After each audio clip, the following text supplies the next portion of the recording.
दिनेश लाल यादव उर्फ निरहुआ का जन्म 2 फरवरी 1979 को उत्तर प्रदेश के जिला गाजीपुर के टंडवा गांव में हुआ था।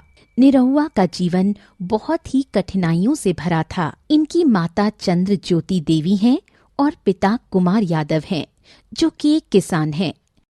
निरहुआ ने अपनी प्रारंभिक शिक्षा टंडवा गांव के स्कूल से की। आगे की स्कूलिंग कोलकाता से पूरी की।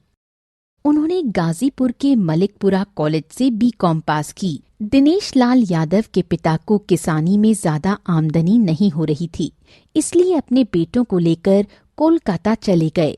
यहाँ एक फैक्ट्री में महज 3,500 रुपए महीना में काम करते थे। कोलकाता में दिनेश लाल यादव अपने पिता और भाई के साथ झुग्गी झोपड़ी में रहते थे।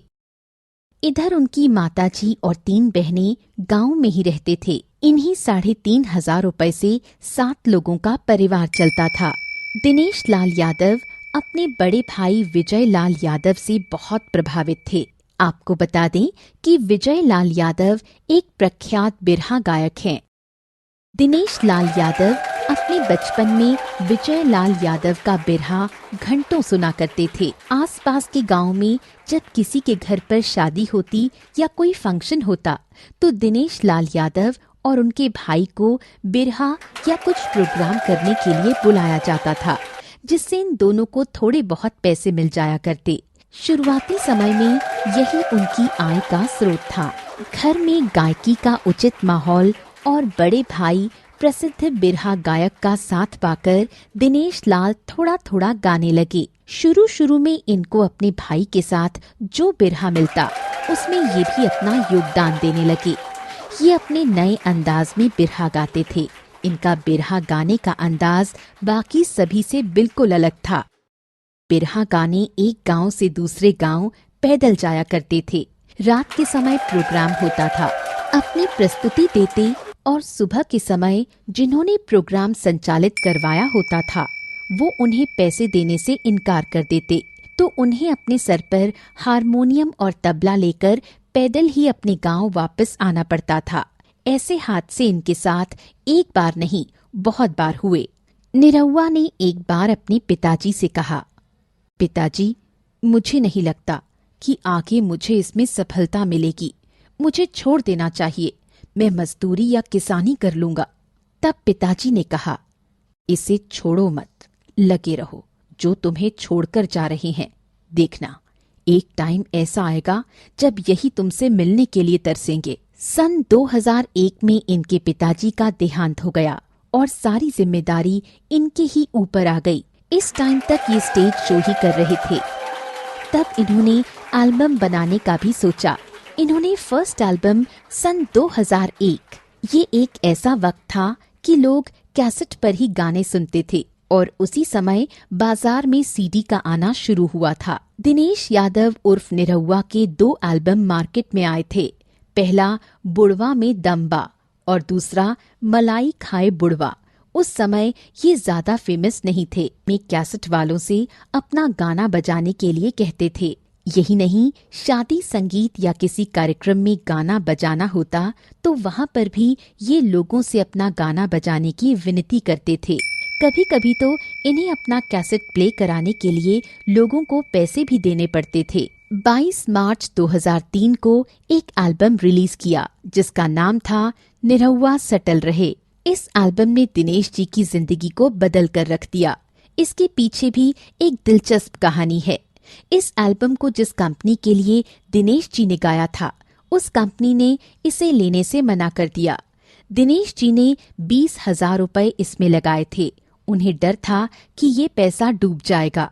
फिर उन्होंने एक कदम उठाया और सीधे चले गए टी सीरीज। वहां जाकर टी सीरीज के ओनर से मिले और उन्हें अपना कैसेट दिया और निवेदन किया कि सर प्लीज इसे आप रिलीज कर दीजिए। टी सीरीज के ओनर ने कहा, ठीक है, ये एल्बम तुम यहाँ छोड़ जाओ। जब बिक जाएगा तो तुम्हें इसके पैसे दे दिए जाएंगे। उस समय तक जब ये बारात में भी गाना गाने के लिए जाते थे तो लोग उन्हें डांटकर चुप करा देते थे। लोग कहते थे कि तुम चुप हो जाओ, हमें सोने दो। तो दिनेश जी उन लोगों से रिक्वेस्ट करते थे कि भाई मुझे गाने दो, नहीं तो कल सुबह मुझे पैसे नहीं मिलेंगे। इस एल्बम को दिए 3-4 महीने हो चुके थे और दिनेश जी इस एल्बम को भूल भी चुके थे। और अब बरसात का मौसम आ चुका था और बरसात के मौसम में गांव में वो खेती बाड़ी में लग गए। बरसात के बाद बिहार के मोहनिया में एक प्रोग्राम मिला। तब तक वो एल्बम रिलीज हो चुका था और दिनेश जी को इसकी जानकारी नहीं थी। इस एल्बम के रिलीज होने से पहले 20-25 लोग ही इनका प्रोग्राम देखने के लिए आते थे। 2-4 लोगों ने दिनेश जी को देख लिया। वो उनको देखकर उनकी तरफ बहुत इज्जत से आगे बढ़े।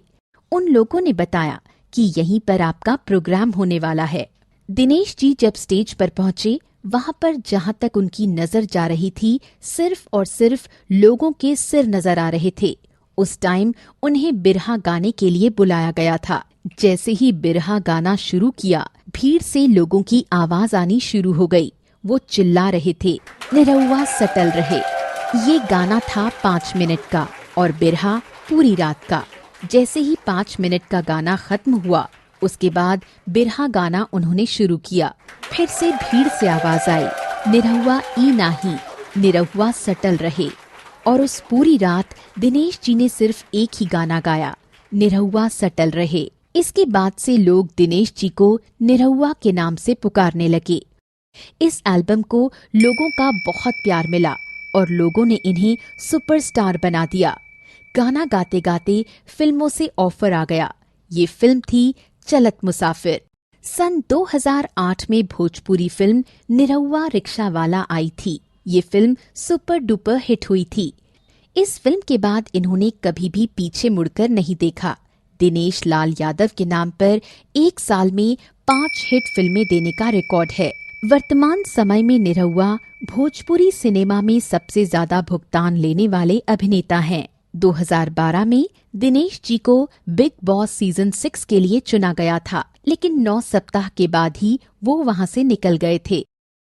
निरहुआ उत्तर प्रदेश के ही नहीं बल्कि मध्य प्रदेश, बिहार और झारखंड के लोकप्रिय अभिनेता और गायक हैं। उन्हें बहुत से सम्मान एवं पुरस्कारों से नवाजा गया है। उत्तर प्रदेश के सर्वोच्च सम्मान यश भारती से उन्हें सम्मानित किया गया है।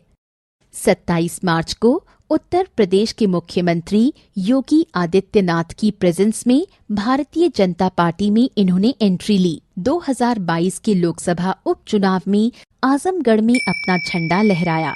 वर्तमान समय में वो यहाँ के सांसद हैं। एक समय ऐसा भी था जब दिनेश लाल यादव जी के पास साइकिल भी नहीं थी।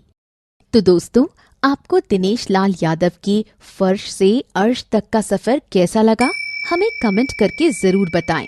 हमारे चैनल को लाइक, शेयर एंड सब्सक्राइब करना ना भूलें। Thank you.